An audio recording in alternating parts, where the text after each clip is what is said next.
Hello guys and welcome. Today I am going to be showing you how to change your oxygen sensor. And here are all the things that you will be needing for this job. You need a oxygen sensor socket that can be found at Harbour, AutoZone, O'Reilly's Auto Parts, or any auto parts store. Here we have the oxygen sensor itself. We have some extensions to reach hard to reach places. You can do this job either with a normal ratchet, which you can find literally anywhere, or a drill like an impact drill or any type of. And last but not least, we need a way to raise the car. So I have Rhino Ramps, and these work perfectly fine. They're not too expensive, and you can find them at AutoZone. I'm going to be changing the oxygen sensors on this 2012 Toyota Sienna. It's not multiple oxygen sensors, it's only one. But let's get started with the job by first getting this car onto the ramps.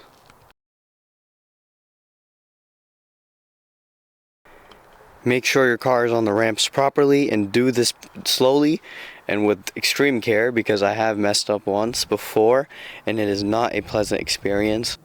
The oxygen sensor I want to change is right here, and the first thing you're going to do is actually unplug the oxygen sensor so that you can fit the socket over it and onto the wire, which I will show you in a second. But the first thing you need to identify is where the oxygen sensor is plugged in, unplug it, and then we move on from there.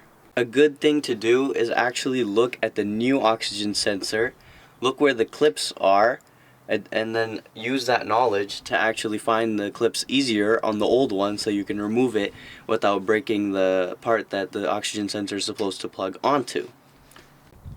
Before taking out the old oxygen sensor, make sure that the new one and the old one have the same clips so that you can make sure that they are the same. So for this oxygen sensor, the socket does not fit, and so you can just use a normal adjustable wrench, and this is even better since most people have this lying around at home.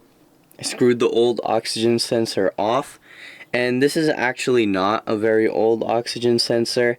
It's just this is like a cheap one that I bought, and it actually does not work. So yeah, I guess it's better not buying cheap parts. And I bought a Bosch original one, and it actually comes with some type of, I think it's thread locker, and then just plug it in the same way you took it out. Just remember how you plugged it in, or I mean how it was plugged in. There it is. Just gotta put it in there. Boom, boom, boom. It is in. It's snug, plugged in, and that's it. This quite literally just took 10 minutes. There you have it, guys, with just 3 things: ramps, socket or wrench, and a oxygen sensor itself. You can replace the oxygen sensor on your car. It's as simple as that. So good luck with your oxygen sensor, and that's it.